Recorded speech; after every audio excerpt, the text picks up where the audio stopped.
Hello friends, are के computer class में आप सभी का स्वागत है। आज की वीडियो में हम पूर्ण संख्याओं से संबंधित प्रश्नों के बारे में डिस्कस करेंगे, जिसके अंतर्गत हम सबसे पहले यूनिट डिजिट या इकाई अंक कैसे निकालते हैं उसके बारे में डिस्कस करेंगे। तो आइए सबसे पहले इसके कॉन्सेप्ट को समझते हैं। पहला पॉइंट है, 5 का गुणा किसी भी सम संख्या में करेंगे तो इकाई का अंक हमेशा शून्य ही आएगा। जैसे 5 गुणे 2 करते हैं तो 10 आ गया, शून्य आ गया इकाई का अंक। या 5 गुणे 8 करते हैं तो 8 बचे 40 आ गया, इकाई का अंक शून्य आ गया। या 5 गुणे 6 करते हैं तो 30 आ गया।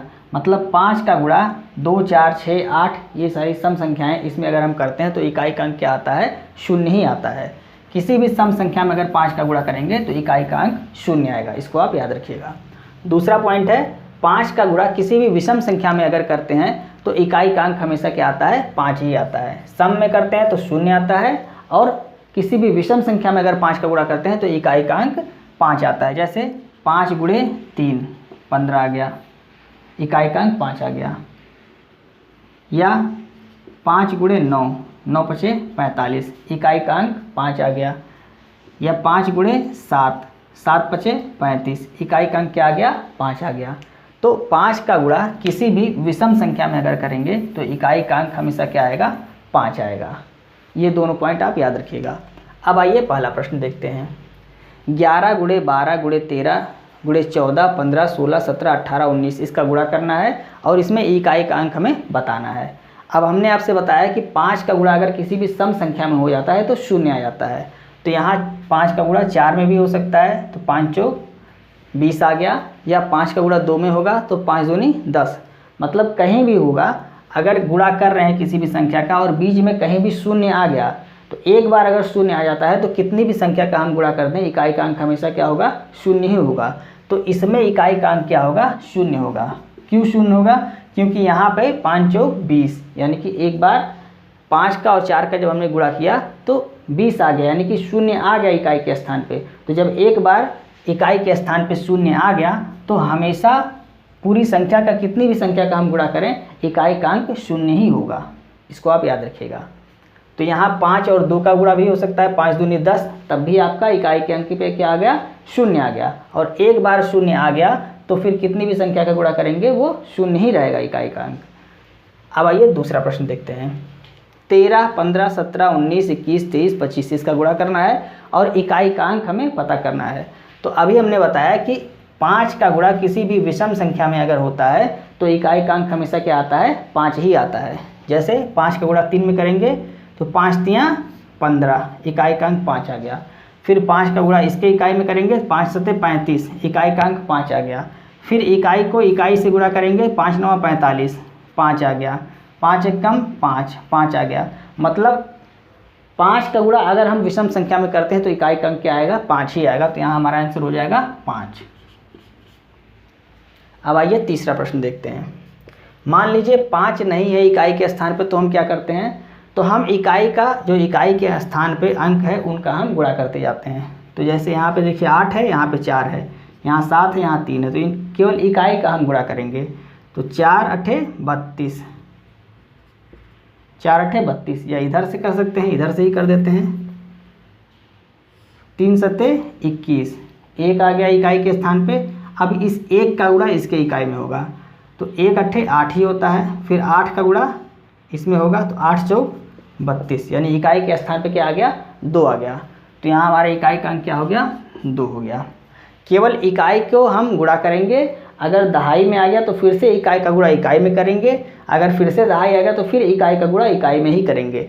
जैसे यहाँ पे 7 त्रिक 21, 21 आ गया तो हमने सिर्फ 1 को लिया और 1 से आगे वाले इकाई में गुणा किया। तो इसको आप ध्यान दीजिएगा। अब आइए चौथा प्रश्न। यहाँ देखिए इकाई का अंक 6 है, यहाँ 8 है, यहाँ 9 है और यहाँ 2 है। तो 2 9 18, इकाई के स्थान पे 8 आ गया। अब 8 का गुणा इस 8 में करेंगे तो 8 अठाएँ 64, 64 आ गया। अब फिर से यहाँ इकाई के स्थान पे 4 आ गया तो इस 4 का गुणा इस 6 में करेंगे तो 4 छक 24, 4 आ गया इकाई के स्थान पे। मतलब 24 अगर आया तो इकाई के स्थान पे क्या आया? 4 आया। तो हमारा आंसर क्या हो जाएगा? 4। अब आइए पांचवा प्रश्न देखते हैं। 18 गुणे 19 गुणे 20 डॉट डॉट डॉट 159 में इकाई का अंक हमको पता करना है। मतलब इसका गुणा 18, 19, 20, 21, 22 ऐसे करते हुए 159 तक गुणा हुआ है। अब यहाँ पे देखिए एक जगह बीच में शून्य आ गया, तो जब शून्य आ गया तो कितनी भी संख्या का गुणा होगा इकाई का अंक क्या होगा, शून्य ही होगा। यहाँ हमारा आंसर शून्य हो जाएगा। अब आइए हम देखते हैं यदि संख्याओं पर पावर लगी हो या घात लगी हो तो उसका इकाई अंक हम कैसे ज्ञात करते हैं, उसके कॉन्सेप्ट को समझते हैं। आइए देखते हैं। नेक्स्ट पॉइंट देखते हैं। किसी भी संख्या के इकाई के स्थान पर यदि 0, 1, 5, 6 हो तो उस संख्या पर कितनी भी पावर या घात लगी हो उसका इकाई का अंक हमेशा वही होगा, अर्थात इकाई में कोई परिवर्तन नहीं होगा। अगर 0 है इकाई के स्थान पर तो 0 ही रहेगा, 1 है तो 1 ही रहेगा, 5 है तो 5 ही रहेगा, 6 है तो 6 ही रहेगा। जैसे इसका उदाहरण समझते हैं। पहला उदाहरण है 6 पर पावर 43।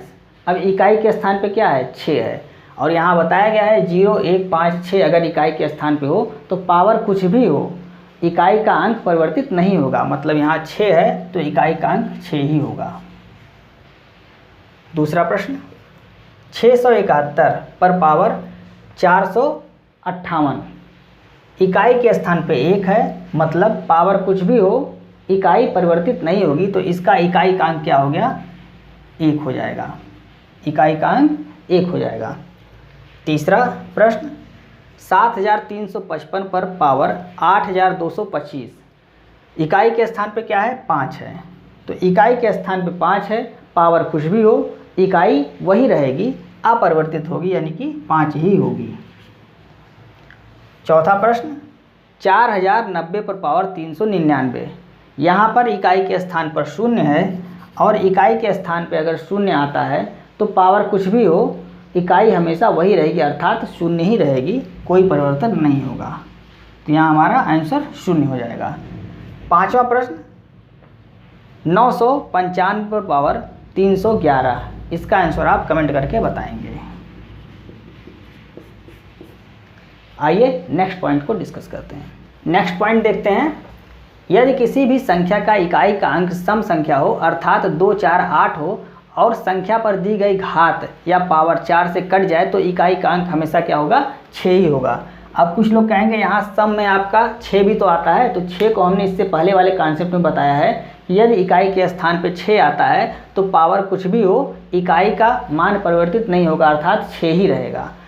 अब यहाँ पे कह रहा है कि यदि इकाई के स्थान पे सम संख्या आती है तो पावर कुछ भी हो, अगर वो 4 से कट जा रहा है पावर, तो इकाई का अंक हमेशा 6 ही होगा। तो अब यहाँ देखते हैं पहला उदाहरण 288 पर पावर 428। तो हम देखते हैं यहाँ पे इकाई के स्थान पे सम संख्या है और जो पावर दी गई है 4 से कटती है कि नहीं, अगर कट जाती है तो इकाई का मान हमेशा 6 ही होगा। तो यहाँ देखिए 4 से काटते हैं, 4 7 28, यानी यह संख्या जो पावर है ये 4 से कट जा रहा है, तो इकाई का अंक क्या हो जाएगा, 6 हो जाएगा। अब दूसरा प्रश्न देखते हैं 772 पर पावर 568। यहाँ पर भी इकाई के स्थान पे सम है, पावर देखते हैं 4 से कटता है कि नहीं, तो 4 एकम 4 और 4 7 28 कट जा रहा है, यानी कि पावर 4 से कट जा रही है और इकाई के स्थान पे सम है, तो इकाई का अंक हमेशा 6 ही होगा। अब यहाँ पे देखिए आप 4 से विभाज्यता का नियम है कि अंतिम 2 अंक अगर 4 से कट जाते हैं तो संख्या पूरी 4 से कट जाती है। जैसे यहाँ पर देखिए इकाई के स्थान पे सम है, तीसरे प्रश्न में इकाई के स्थान पे सम है और पावर को हम 4 से काटते हैं तो पूरा नहीं काटेंगे, केवल लास्ट वाला 2 अंक काट देंगे। 4 9 36 कट जा रहा है पूरी तरह से, मतलब कि यह पावर 4 से कट जा रही है, और जब पावर 4 से कट जाएगी और इकाई के स्थान पे सम संख्या है तो इकाई का अंक हमेशा 6 ही होगा। चौथा प्रश्न 344 पर पावर 2384 इसका इकाई का अंक क्या होगा, इसका आपको कमेंट करना है। आइए नेक्स्ट पॉइंट को डिस्कस करते हैं। नेक्स्ट पॉइंट क्या है, यदि किसी संख्या के इकाई के स्थान पर विषम संख्या हो अर्थात 3, 7, 9 हो और संख्या पर दी गई घात या पावर 4 से कट जाए तो इकाई का अंक हमेशा 1 होगा।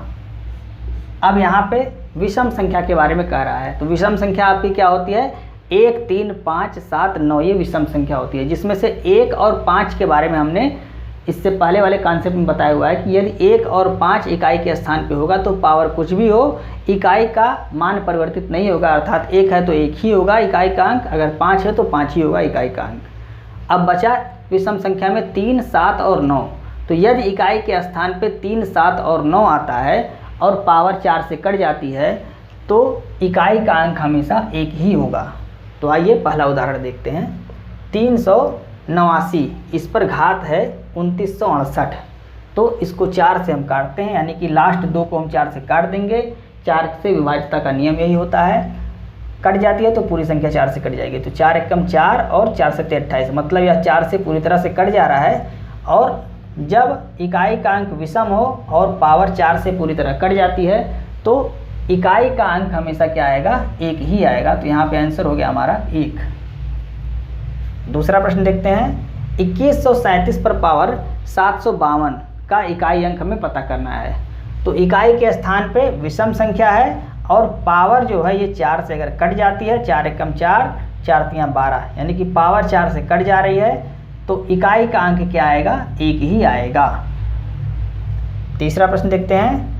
333 पर पावर 64, 333 पर पावर 64, इकाई के स्थान पे 3 है और पावर 64 है, 4 से यह पूरी तरह से कट जाएगा, इसलिए यहाँ पर इकाई का मान क्या आ जाएगा, 1 ही आएगा। चौथा प्रश्न। 239 पर पावर 968 का इकाई अंक क्या होगा, इसका कमेंट आपको करना है। आइए नेक्स्ट पॉइंट को डिस्कस करते हैं। जब इकाई के स्थान पे सम हो या विषम हो, पावर अगर 4 से नहीं कट रही है, तब हम इकाई के अंक को कैसे ज्ञात करेंगे, उसके बारे में हम नेक्स्ट पॉइंट पे डिस्कस करते हैं। नेक्स्ट पॉइंट देखते हैं। यदि किसी भी संख्या पर दी गई पावर या घात 4 से नहीं कटे तो जितना शेष बचता है उसे संख्या के इकाई के अंक पर घात लगा देते हैं और इकाई का अंक प्राप्त करते हैं। कहने का मतलब है कि संख्या के इकाई का अंक चाहे सम हो या विषम हो, जो पावर दी गई है अगर वो 4 से नहीं कट रही है तो जितना शेष बचता है उसको हम इकाई पर पावर लगा के इकाई का अंक प्राप्त कर लेते हैं। जैसे पहला उदाहरण देखते हैं। 5627 पर पावर 153 लिखा हुआ है। अब इसको अगर हम 4 से काटेंगे तो यहाँ पे ये नहीं कटेगा, 4 तियाँ 12, 3 15 33 और 4 8 32, यानी कि एक शेष बच जा रहा है यहाँ पे। तो जो एक शेष बचा उसको हम क्या करते हैं, जो इकाई है इस पर हम पावर लगा देते हैं। तो 7 पर पावर 1 मतलब 7, तो इकाई का अंक हमारा क्या हो गया, 7, यही हमारा आंसर हो गया। दूसरा प्रश्न देखते हैं। 282 पर पावर 39, 4 से भाग देते हैं, 4 9 36, 4 9 36, 37 38 39, मतलब कि 3 शेष बचा यहाँ पे, 3 शेष बचा। तो इकाई पर हम क्या करते हैं, उतनी पावर लगा देते हैं, यानी कि 2 पर पावर 3 बराबर 2 दूनी 4 दूनी 8। यहाँ पे हमारा इकाई का अंक क्या हो गया, 8 हो गया। मतलब आंसर इसका क्या हो गया, 282 पर पावर 39 का इकाई अंक क्या हो गया, 8। अब आते हैं तीसरा प्रश्न।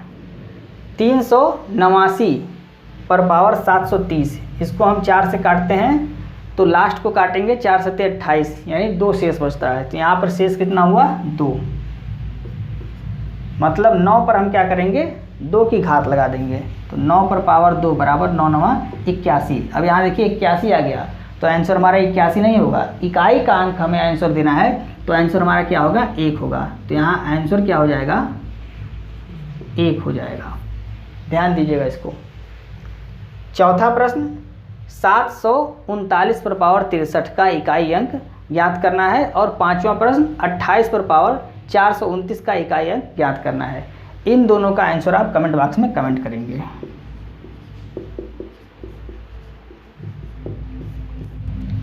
तो दोस्तों आज की वीडियो में इकाई अंक से जितने भी प्रश्न बन सकते हैं उन सभी को हमने इस एक वीडियो में डिस्कस करने की पूरी कोशिश की है।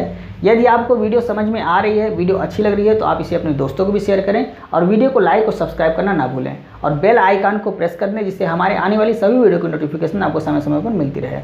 और एंड स्क्रीन वाली वीडियो को आप जरूर देखा करें, उससे आपको निश्चित रूप से फ़ायदा होगा। मिलते हैं नेक्स्ट वीडियो में। जय।